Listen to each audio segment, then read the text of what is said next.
Buenas noches, everybody. Good evening. Good evening. This is a conversation that we've been having maybe for 20 years or more. So we're catching this conversation en medias res, as it were. But one of the things that I think is remarkable to open with about Kathy's journey, as Tom outlined, educator, creative director in an advertising firm, multiple exhibitionists. She did the exhibition of Huipiles, and now the show, an extraordinary show that Kathy and Lionel curated and created for Querétaro's Museum of Art called Al Otro Lado del Espejo, also a documentary series that they happened to produce alongside the show, and artist. All along the way, art and creativity was threaded through, but tell us a little bit about your journey to becoming an artist. Well, where do you want me to start? Maybe at the very beginning, Alabama birth. I was born. Yeah. I wasn't born in the Texas-Mexico borderland. I was born in the Deep South. And my mother didn't like the little town that we were both born into. She felt kind of cramped by small town, Deep South Alabama. And she found a way to marry a captain in the United States Army who had orders and tickets for San Antonio, Texas. And that's how we got here. And that was summer between the 9th and 10th grade. And I have to tell you that I've never been a really good fitter-inner. That's really not my superpower.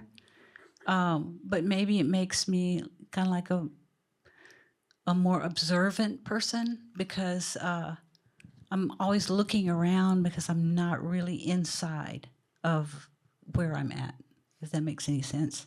Anyway, I didn't really feel like I fit in where I was, but when I got here, it was so incredibly wonderful. I felt like, as I looked around, that things were familiar and exotic at the same time. There are some core similarities between a place where you have Mexican food. A gordita is what we call fried cornbread, and we eat pig's feet, and there are very similar cuisine elements. And so anyway, it felt comfortable. I felt comfortable for maybe the first time in my life. So, I came to this place where there were so many different kinds of people, and and everybody interacted with each other, because I came from a place where there were, they always say there's two kind of people in the world. Well, in the town I lived in, there were two kind of people in the world, and they were on two separate parts of town. You never saw anybody who was African American unless they worked in your house.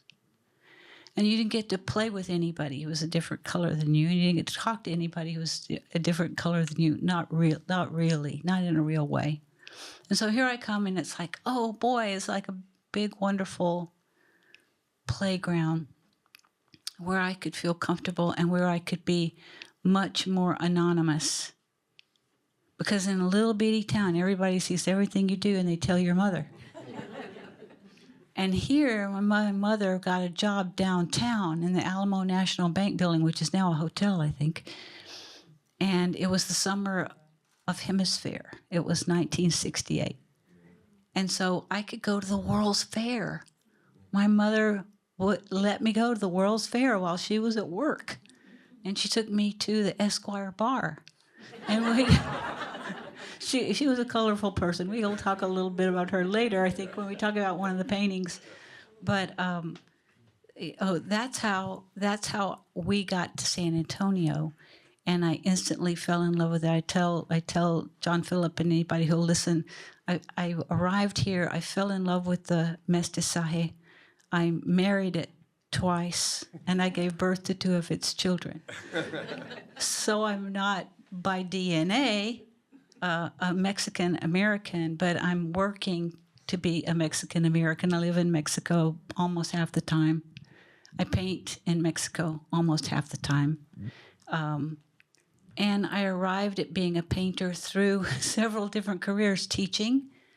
And from teaching, I got to advertising.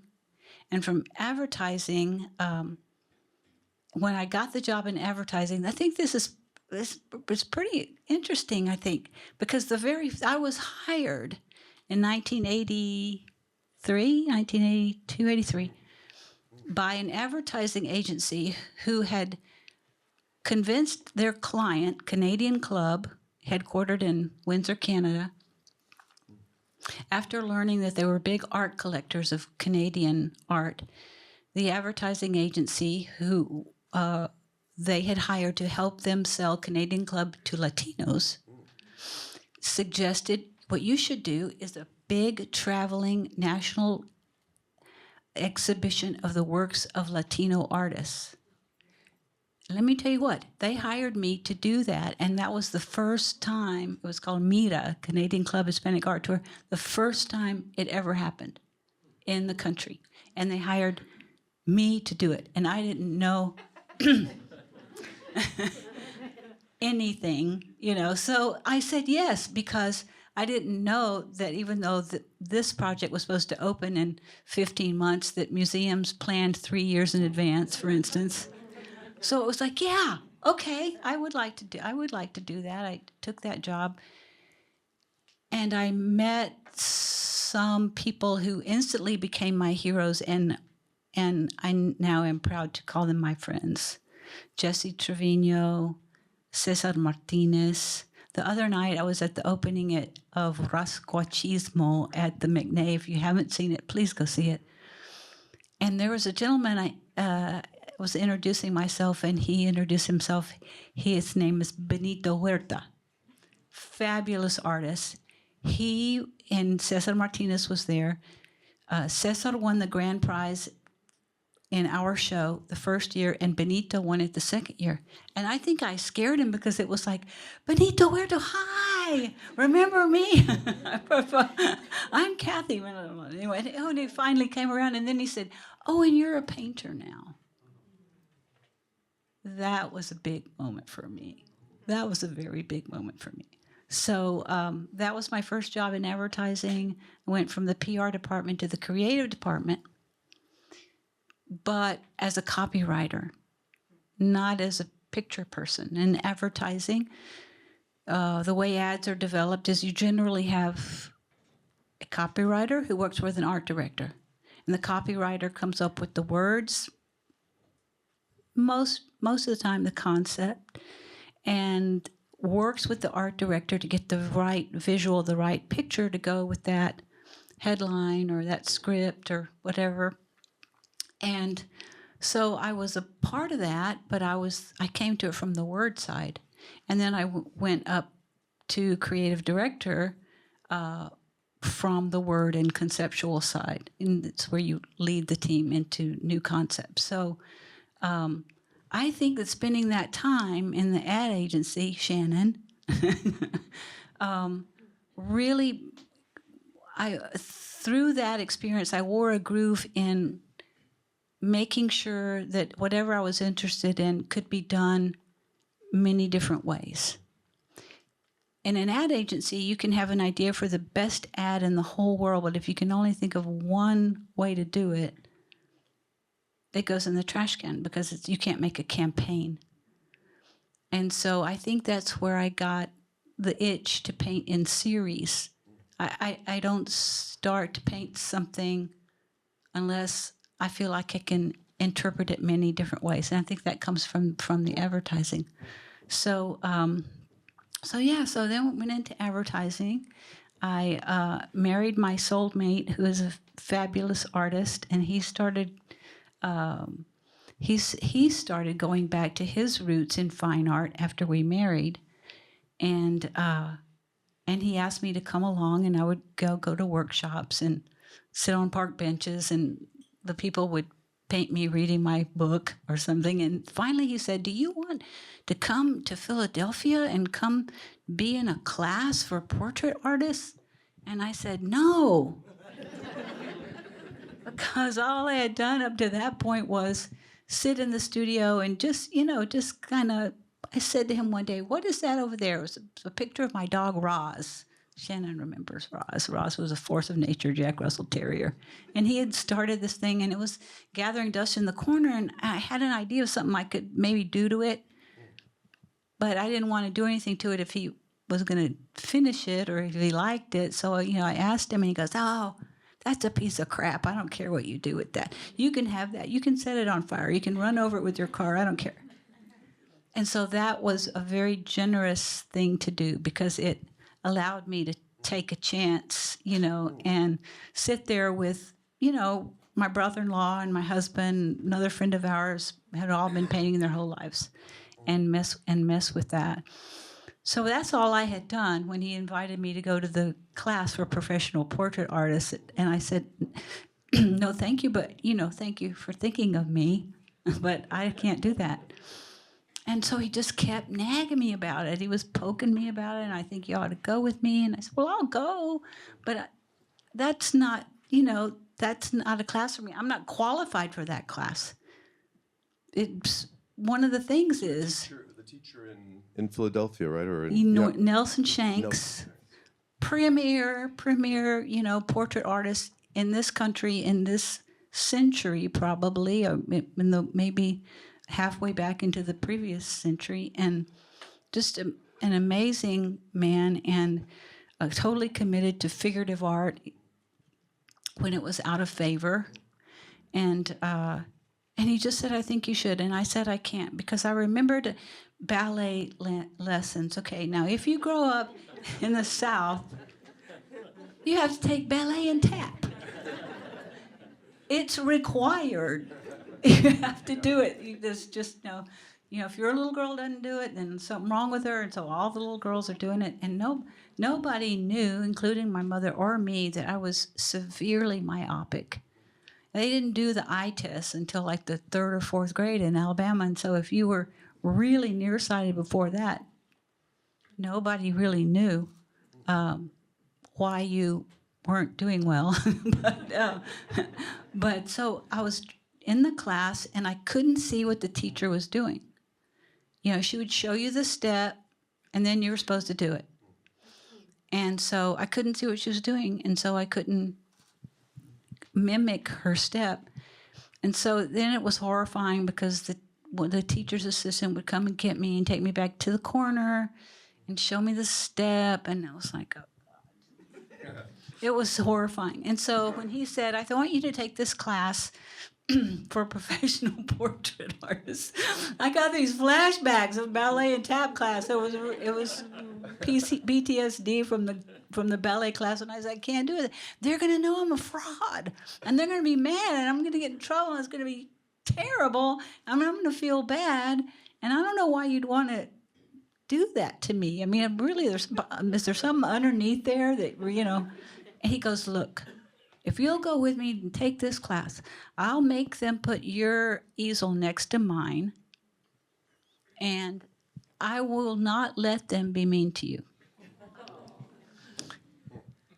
And he's a very smart man. He's right over there, and he knew that he had taken away my excuse not to go with him and take the class, and so I had to. But this was a serendipity. I mean, because portraiture became your groove. Well, I mean, yeah. you were in the right place at the right time with the right easel partner. With the right easel partner, because wouldn't have done it in any other circumstance. So what was it that lit you up about portraiture?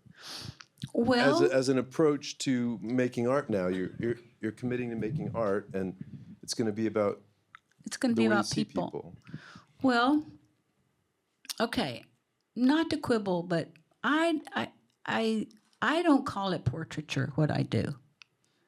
In fact, if someone comes, and occasionally someone comes and says, "I want you to do a painting of me," and I say, "Okay, well, let's have the talk." And the talk is kind of like this. I'll be happy to do a painting, but it won't necessarily look like you. it'll only look like you to me. It'll be how I see you, and it really may not be how you see you. So if that doesn't appeal to you, I'm really not the person to paint your portrait. But I know someone who is.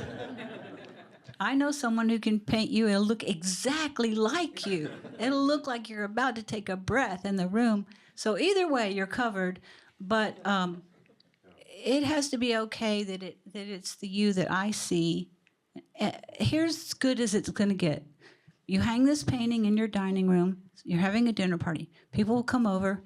The best it's going to be is someone will say, "Is that you?"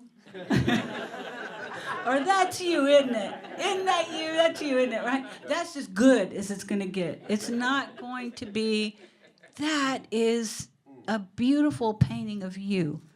So you're going to know it's you, I'm going to know it's you, and it might just be our little secret, it might be something that some people see you in there. And so, if that appeals to you, we can move forward. And I don't see a portrait artist, because I've been to many of these workshops now, and I can tell you this. Portrait artists, sometimes they get annoyed because the subject will come back and say, "Can you make my diamond ring a little bigger? Can you make that diamond on my ring a little bit bigger? Or can you make my hair a little bit thicker? And can you, yeah, you change my feet. Give me more mascara?" I don't know. There are these things that portrait artists go, "Oh, okay, it's part of the thing." So that's the other part of the talk is, I'm not going to show it to you in progress. You don't get to have any input after we decide, after we have, we talk and I learn about you. You don't get to decide. I get to decide what the painting is going to be. And I'm not going to show it to you until it's done. And then you have to give me half the money up front. And if you don't like the painting, you don't get your money back. But you can apply that money to any other painting that I have available in my inventory. And so far, nobody has not liked their painting. And I'm happy too, because I get to paint what I think is the best painting I can make at that time, with the inspiration that I get from the person, without having to worry about if the diamond ring is big enough, if that makes sense. Would you accept the correction of narrative portraiture? Yes. Narrative portraiture. Maybe we can start talking a little bit Yeah. about pieces. Okay. Yeah? Okay. The Ding an sich, the thing itself. And this piece, Vamos al Flea Market, Portrait of Abuela as a Young Woman on My Mind. Yeah. So a portrait, but a portrait that tells a story. That's right. I think this is the only title I actually put portrait on. My mistake. But it is narrative portraiture. I think that's exactly the perfect term. The story of this painting is, there's a young woman that I know, that I've known for quite a while. We lived across the highway from each other when we had our home in Floresville, down in Wilson County. And we made very good friends with her parents and her siblings. She's a beautiful girl, and we're really close to this day. And she came to me a few years ago, and she said she wanted to commission a painting about the relationship of her and her grandmother.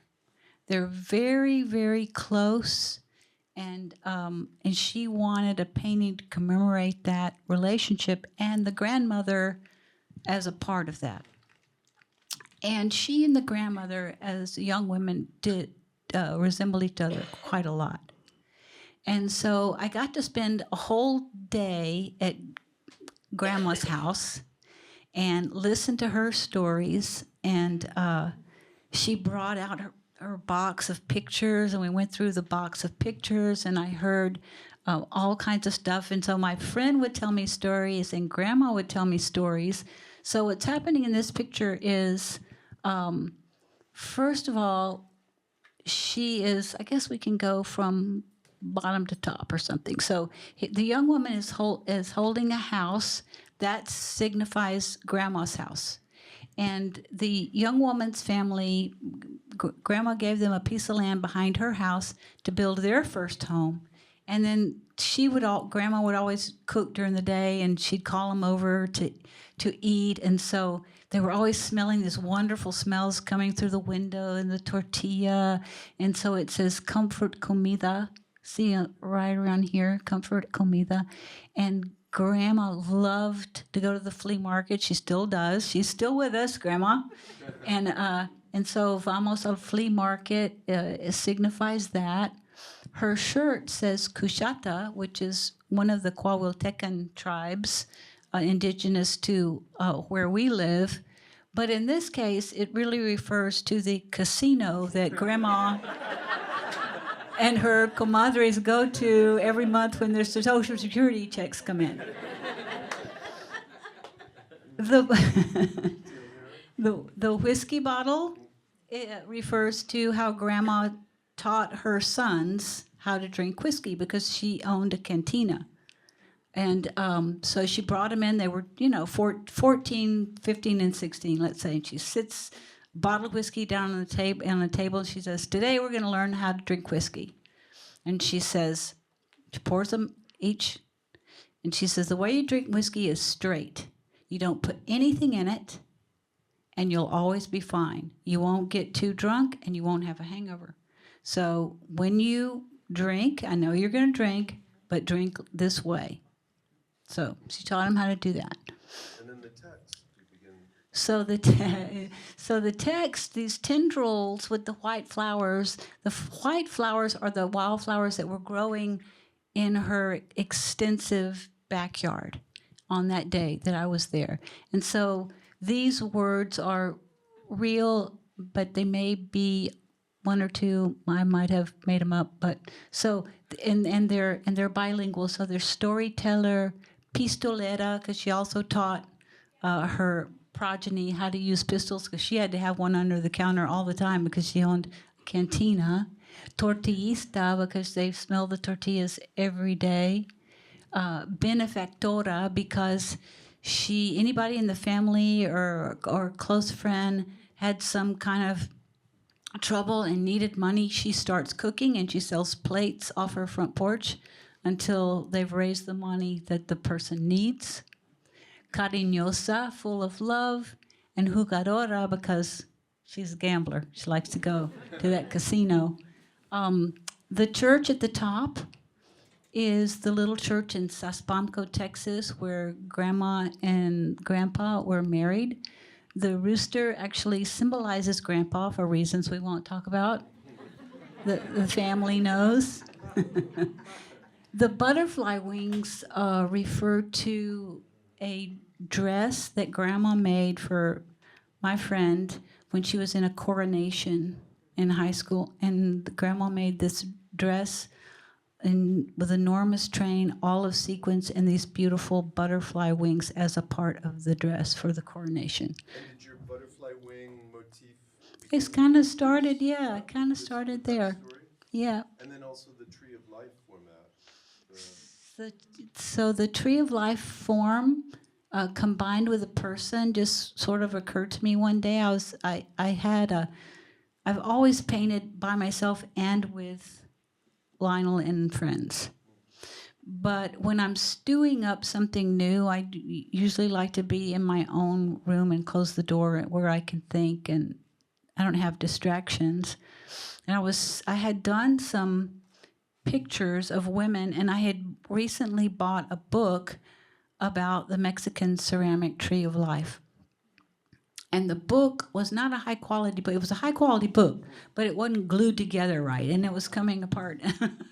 And so I had pieces of those out, and then I had some of the figures that I'd been working on, and it just occurred to me that it might look really good to combine those forms. And looking through this book, it was easy to tell that the Tree of Life, the Mexican ceramic Tree of Life, is a storytelling platform in and of itself.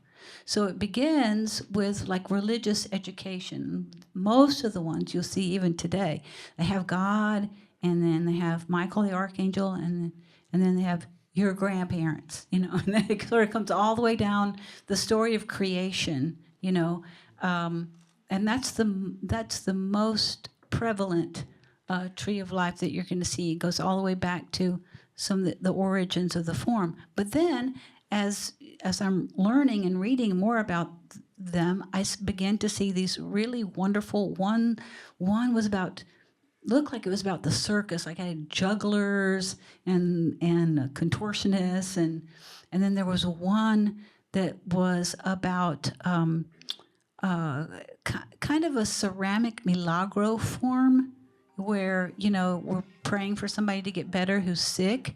And then there was, so anyway, the conclusion I drew was that you could tell a story about anything in the world using this form. And so, you know, so I did one, and I wasn't really sure about how weird it was or how wonderful it was. And it was a big canvas. And I took it out to where Lionel and the other painters were painting in Floresville, and I said, I want to know what you think of this. And Lionel said, ooh, that's cool. I've never seen anything like that. I think you should do as many of those as you can. And I said, oh, hey. And I went, I'm still doing them. The campaign. I'm still doing them. Like The I was working on one and, today. so then you begin incorporating historical narratives as well as personal stories. Exactly. So this one, 300 Years of Cultura on My Mind from 2018. From 2018. So 2018, as you know well, was our tricentennial year, and it was a really big celebration and a time to commemorate our history. And every year, the United Way of San Antonio commissions an artist to do a piece of art for their campaign poster that they use to raise money with all of their partner companies and businesses all over town. And unbeknownst to me, the chairman of the United Way, chairwoman of the United Way at that time, was a collector of my early work, and she recommended that they select me to make the poster for the art that would be the poster for the 300th anniversary. And this is kind of ironic because we live across the street from the United Way. So, but it took Kim to recommend us, for them to walk across the street and say, hey, how would you like to do this? Which they did, and I was very honored. So this whole concept then is what she's thinking about, and people see them as headdresses. People see them as crowns, and I think they're both of those. But I also think of them mostly as a thought bubble. What is the woman we're looking at? What story is she remembering, or what is she thinking about, or what is she obsessing about, or what is on her mind, literally on her mind? And so that's how this came about. I'm sorry. Yep. Oh, here's Mom. I mean, that's not really Mom, but this painting was about Mom. So, Day of the Dead Gentlemen Callers and Their Muse on My Mind. Yeah. Homage to Mom. Yeah. Also 2018. Also So 2018. you're doing deep history of San Antonio And then my doing mom. your mom's story.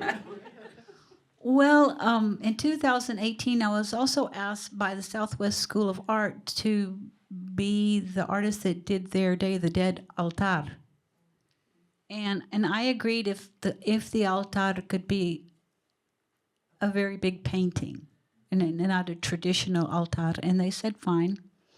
And I invited my friend and sometime collaborator Jacinto Guevara to do a sculpture of my mom that I might tell you all about at some point. It was part of this. It sat on the thing, and this This painting has a companion story that goes with it that's in the book. And I'm beginning to be happy that the words are now coming back, because I was words at first. Before I was pictures, I was words. And I don't think there's too many artists who do that, who write the story that goes with the picture. So I'm happy to do that, and I'm beginning to do that a little more. But this is Day of the Dead Gentleman Callers. So gentleman caller is a Southern term. Tennessee Williams, Glass Menagerie. There are these two women. Gentleman callers never come. It's really sad. That didn't happen to my mother. My mother had gentleman callers out the wazoo from the time I could remember, and so the story and the painting are about my mother's husbands and boyfriends and suitors and hopefuls that I knew, and most of them, these little white dots that they have numbers on them, and in the story it's a legend. It's a legend. So John Phillip, that figure right there, the big one that's upside down. Yeah, this one. Okay, so this is very important. My mother, when I was a tween, the impressionable, embarrassed age that you're at, that one. She used to stand on her head at cocktail parties in our living room, and she'd say, I used to be a cheerleader, and I can still stand on. Who thinks I can't still stand on my head?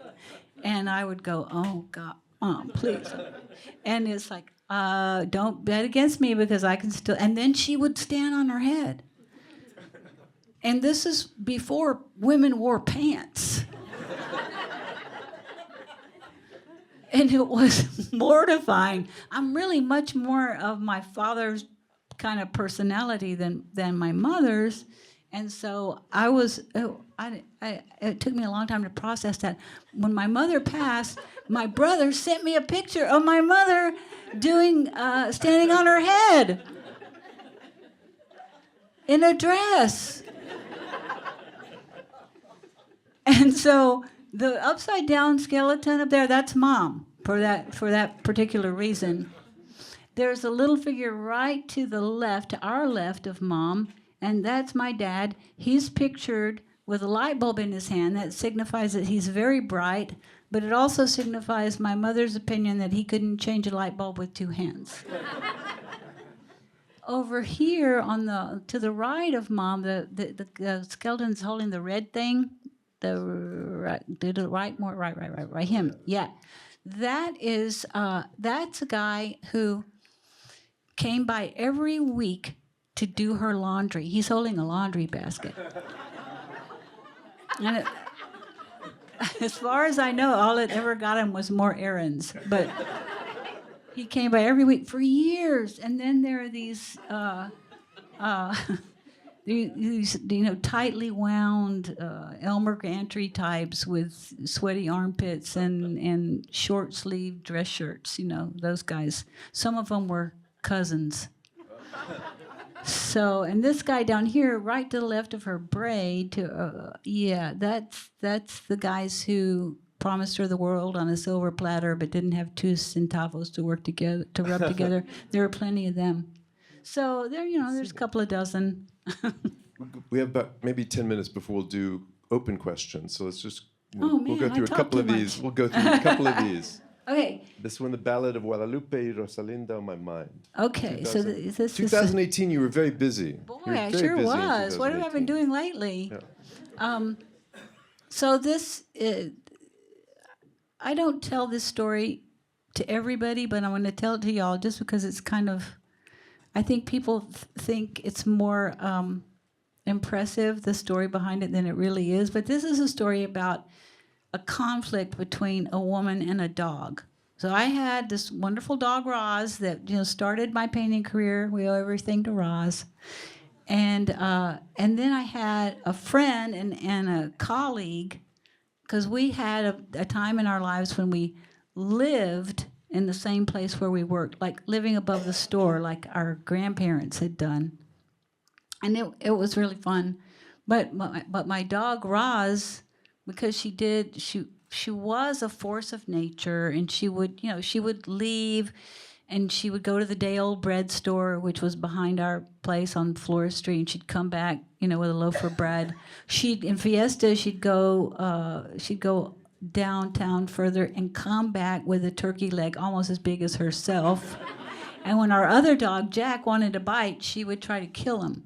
So there are words around here that are hard to read, but these are all the names that my friend Lupita called my dog Roz. Invidiosa, callejera, presumida, mandona, peleonera, terca. Yeah, mugrosa. I mean, she really liked Roz down deep. But you couldn't tell it on the surface.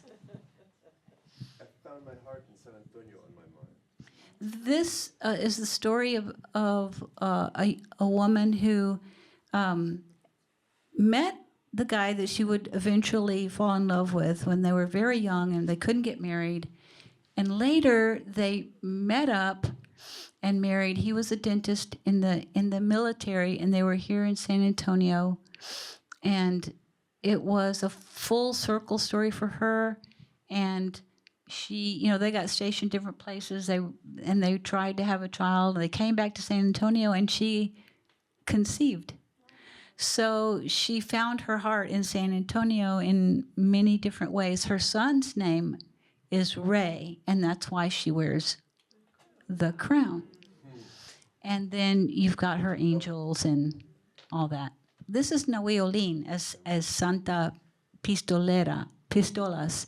And this was a real person. She was an artist's muse. She a photographer's muse.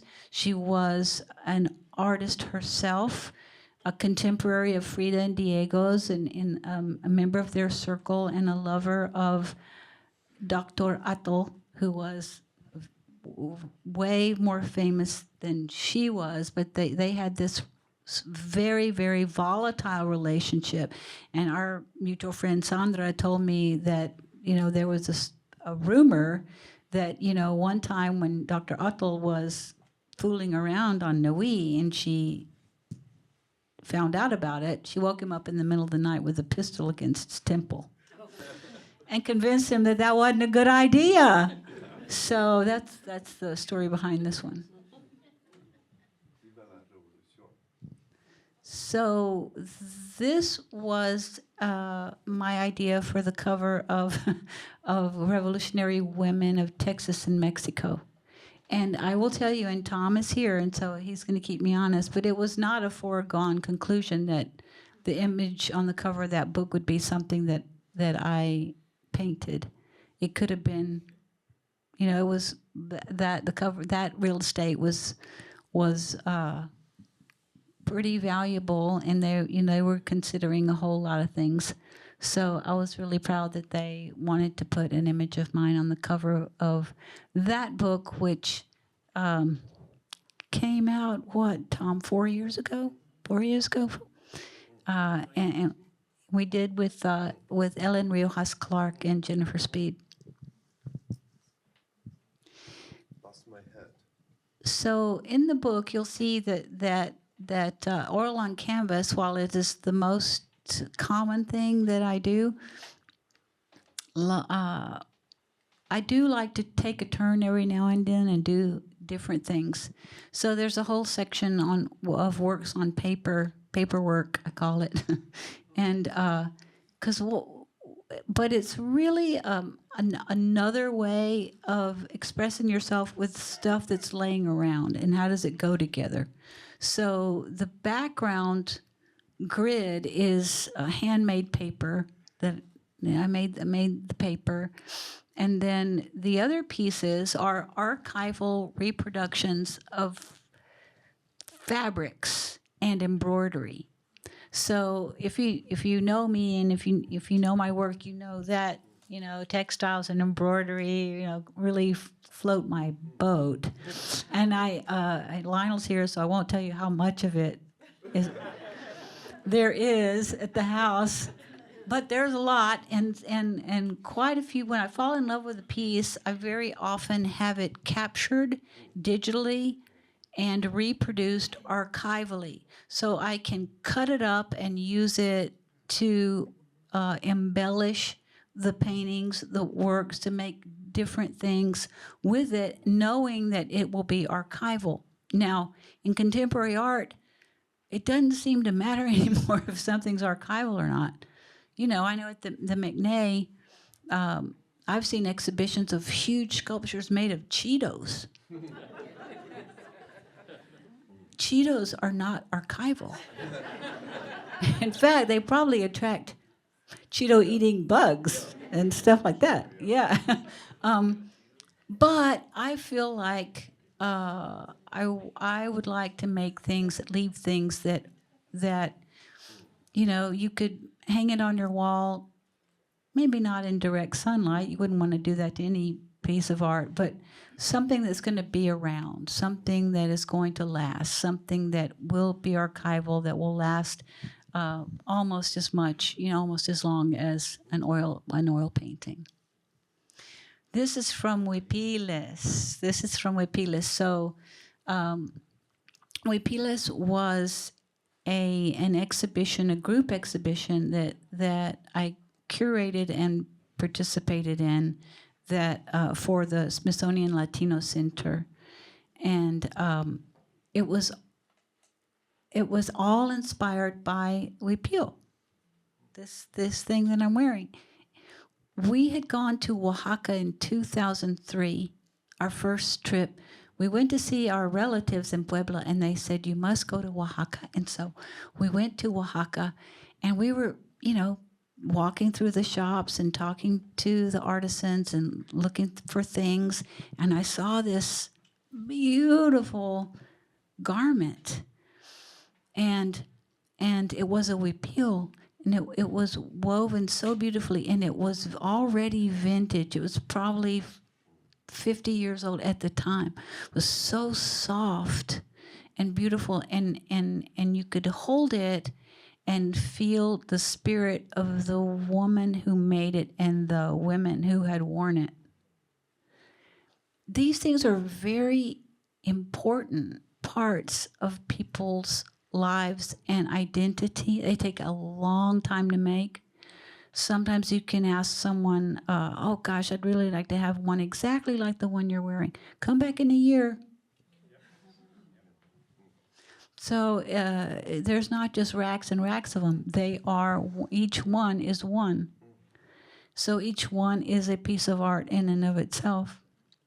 Anyway, I just fell in love with the huipil. And then in a year or two after that, we were at the Metropolitan Museum in New York, and we saw an exhibition called Matisse and His Textiles.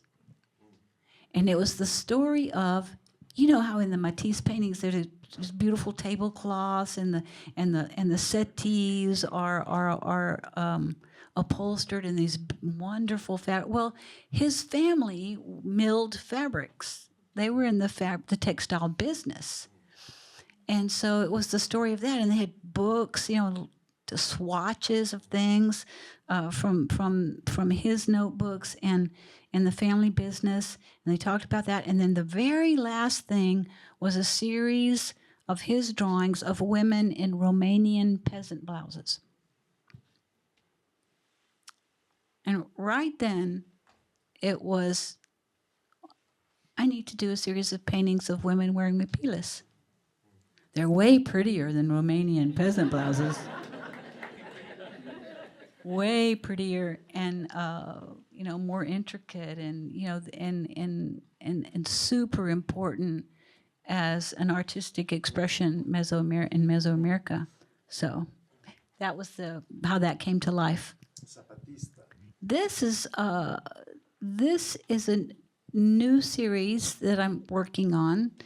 That they are oil portraits that are based on the pen and ink drawings that Lionel and I did for Revolutionary Women.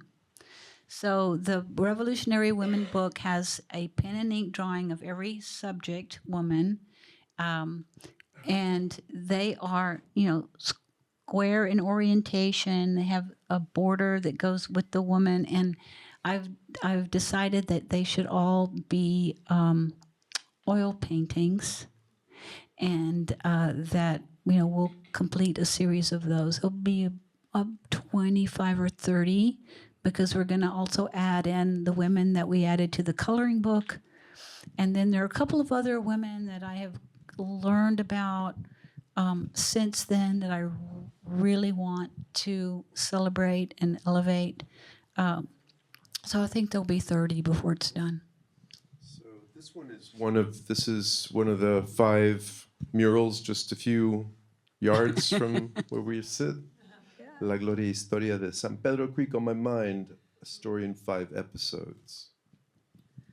So you could tell this story as good as me, because we did this together. We had a lot of company. We had an amazing, long-running talk about themes and images, and then just to see the way that you created this template for telling the story of the creek. Well, it was a great team. Lionel was on the team, and Ellen Riojas Clark, and John Phillip, and Jennifer, and the Iruegas, and so this refers to partly to 1921, to the 1921 flood. When these dates are all dates of various flooding episodes, and the thing is that if you study the history of San Pedro Creek and San Antonio, you understand that environmental injustice was done because flooding was allowed to happen. It was allowed to happen that it would come downtown, and then it would, at the confluence of the river and the creek, and then it would push into the west side where people would die and lose their homes. A lot of damage downtown, but most of the lives that were lost were on the west side of town because of neglected infrastructure and drainage attention to taking care of those floodwaters. So there came a time, 1921, 1819, 1946, these are all times of big floods. But after this huge flood in 1921 is when they decided to take San Pedro Creek, which had been a creek, a natural flowing creek, and make it into a drainage ditch and underground culverts in order to help control the damage of flooding. So then you've got inundation and constriction. So what that means is, over here is the flooding. See how the creek goes from the bottom to the top, and things are floating in the water, and coffins and cars and all that. And then on the right side, you see that the creek has become a little blue stripe contained in gray, which represents the concrete, and that's the constriction of the creek. And then the dark parts around the streets represent the paving over, the urbanization, so much asphalt and concrete downtown, which, by the way, doesn't help. Doesn't help. This one is another aspect of your work, more involved with community art and activism. Yes. This series? This series started out as a way I wanted to make art that celebrated cross-border culture, borderland culture, that was in support of immigrants looking for a new home, that was in support of who we are, our bilingualism, our Spanglish, our Tex-Mex, all of that. And I wanted to say, do not fear us. We come in paz, you know. And so these are little stickers, and I make the stickers, and I would give them to you. I still will. I've got zillions. I'm gonna give them to you. And how you play the game is you stick it on something outside where people can see it. You take a picture of it and you post it on social media in order to get these messages to go all over the place. So Let's see, I that's how think that there's- works. This one I'm going to leave up here. Okay. We'll close with some Okay. remarks about this. But now see if we can get anyone to the mic here Yeah. for a question. Anybody? Anybody come up to the mic here? Yes. Thank you, Kathy. As we listen to you speak, you're very respectful, humble, inquisitive, respectful of people. And when you got to the point where you were talking about being asked to do something in your art that wasn't part of your vision, you changed. Your language changed, became very strong. I want to know where that came from and when in your journey did you develop that? It's fascinating. Oh, well, you know what? That's an interesting observation, and I'm not really sure. Maybe I'll take a stab at it though. I started painting seriously as I was closing in on 50 years old. So I have a sense of time that I don't have any time to waste. And I don't have any paint to waste. And I don't have any canvas to waste. I want everything I do to matter, at least to me. And so I get that way in defense of, I want the next thing to do that I can do to be the best thing that I can do. And I can't fool with anything else.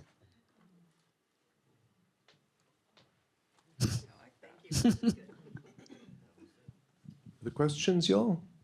John.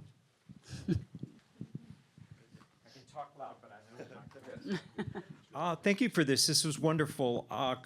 One of the things that I was thinking about when you were talking about the self-portraiture process and talking to somebody who wanted a portrait, and you know, doing the talk, and then I see the other sort of series that you have done, and you talked about capturing things archivally and everything else. So I'm just really interested in sort of the process, especially with your larger paintings, the Árboles de Vida, the others. It seems like you had mentioned that you think about and do a lot of narrative stuff before. So how does that process start to get to the finished painting? Like all great artists, the painting that you think about at first is never going to be the painting that you finish. A beautiful contrast of colors, by the way, as well.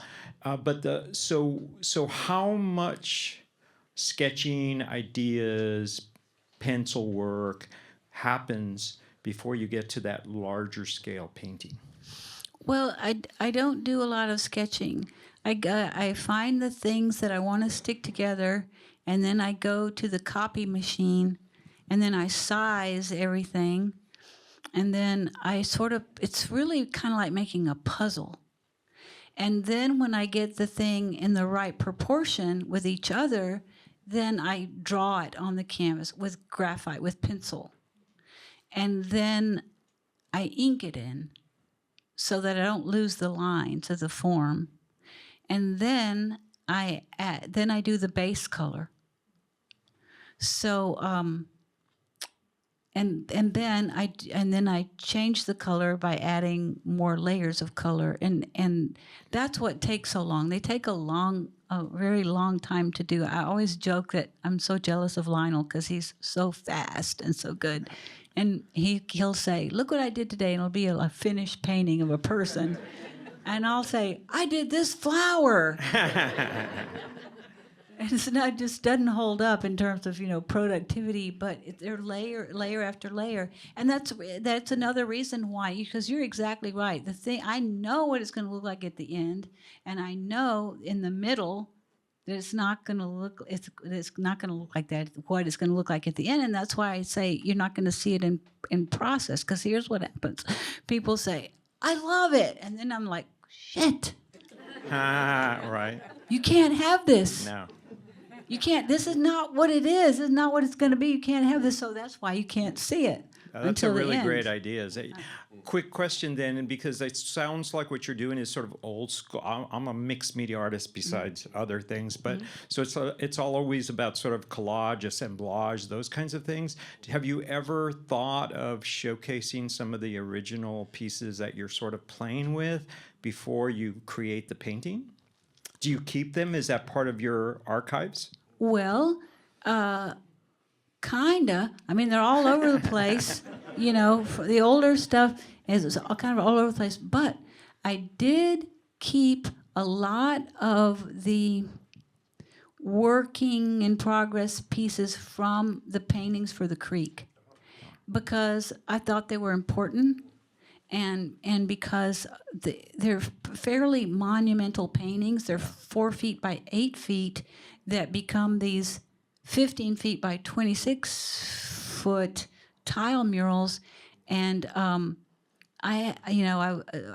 in getting things drawn, and Lionel and I worked on these together. So it's okay, you're going to do this, I'm going to do that. I would take this, and I size it. And, because you can only ask Lionel to draw something once. It's like, I need a cannon. So he'd draw a cannon, and then I go, that's too big. And he'd go, well, Take it to the copier. make it smaller. So I have, the various sizes of cannons and all that. I have them in boxes. But I didn't do that. Until that project, but I felt it was such an important project that I should probably keep a lot of the drawings. Sounds like a new series. Yeah. Thank So, you. Kathy, maybe just one more question, Patty? Yeah. Can you tell us what elements you use that emphasize the feminist part of your art? Yeah. So you probably notice if you look at the figures that the women are always strong looking. They're looking right at you, and an intent frontal gaze is a very strong statement. Probably not even allowed for women to do that in some cultures. You know what I mean? So that's very strong. The shoulders and hands are bigger than you usually see in art. Sometimes they're way bigger, and sometimes they're just a little bit bigger. But I always try to make the hands and the shoulders bigger. I heard one time a child psychologist, a family counselor that we had, said, if a child draws their mother with little bitty hands and feet or no hands and feet, it means they see their mother as powerless. And I always remember that. And I thought, I'm going to make the hands and feet and shoulders a little bit bigger so there won't be any question, about how I feel about women. So, and then the women are, somebody asked me, well, what makes it feminist? And I said, well, what makes it feminist is the statement that women are strong and at the center of everything. That's pretty feminist. So we wanted to end on this image in the context of this question, this enigma maybe, an Alabama-born lass who is immersed in Mestizaje in San Antonio, hence the title alongside the feminist art of Kathy Sosa. So this question that for some people becomes an issue around what can be tagged as cultural appropriation. And you referred to this painting in the context of this question, I thought, in a really amazing and powerful way in terms of Frida Kahlo's work. Well, as I said at the beginning, I'm an observer, probably first and foremost an observer, and I'm inspired by certain things that I see. So if I wasn't here, I wouldn't see that and be inspired by that. If I wasn't in Oaxaca, I wouldn't have seen that and been inspired by that. It's what I see. Now, if you are, sometimes you just sort of sit where you are and another culture rolls right over you and you didn't have to go anywhere. And other times you go someplace and you are transplanted into another culture. But what you pick up and adapt is, at least from where I sit, and I know there's plenty of examples, but I'm going to show you one. You pick up and adapt what you feel is beautiful and what you feel you can use, and you bring it into your story and your daily life and what you put on your skin and how you identify as well, right? So what you're looking at here, this is another self-portrait by Frida. In this outfit, she is wearing what is known as a resplendor. And a resplendor is this lacy thing around the head. It's a lot of times it's starched lace, and it's worn by the women in Tehuantepec. Okay, so this is Mesoamerica. This is southern Mexico. The same women who wear this have adapted this. So I was having a conversation because I have one of these. I have a resplendor, and what you don't see here is that in the front of the resplendor, there's always a little tag thing, kind of a flap like that, and it has lace on the bottom. And so I was talking to our mutual friend Sandra, and I said, I don't think that these women were making lace. They didn't make lace like this. This was something they had to encounter lace, right? And Sandra said, oh yeah, I'll tell you how that happened. She said, indigenous women are walking along a beach where a shipwreck has happened and things meant for import have washed up on the beach, and the boxes are broken, and there are these things that they see. And so they look at the thing and they say, wow, that's pretty. That's really pretty. What do you think? What do we wear that? And the other one says, well, I think you put it over your head like this. So then it becomes one of the treasured, most prized costume, and they wouldn't call it a costume, but outfits, for fiesta, for festival, for celebrating. And I'll show you. This is mine.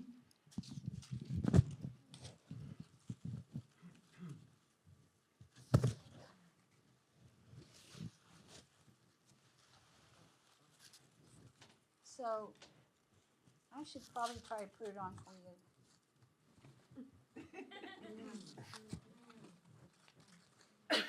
So you wear it, so cool. This fits around your face. And then, let me get it right.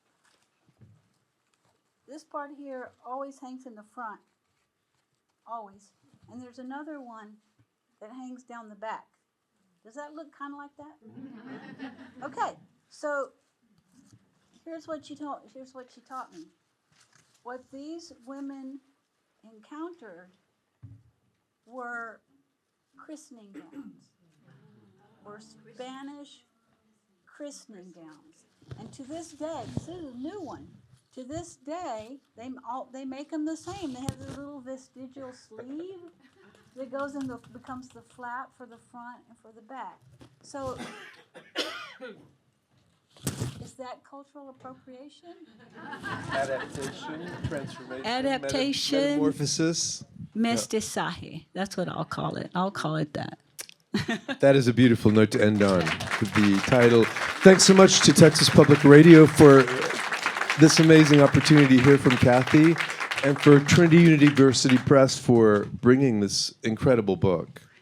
And thanks so much to you, Kathy, for these stories. Well, and thank for these y'all. images. Thank you, These- John, because this was a beautiful conversation. I Honor. knew Honor. I was in good hands. Thank you so much. Thanks, TPR. Thanks, Tom. Thanks, Lionel.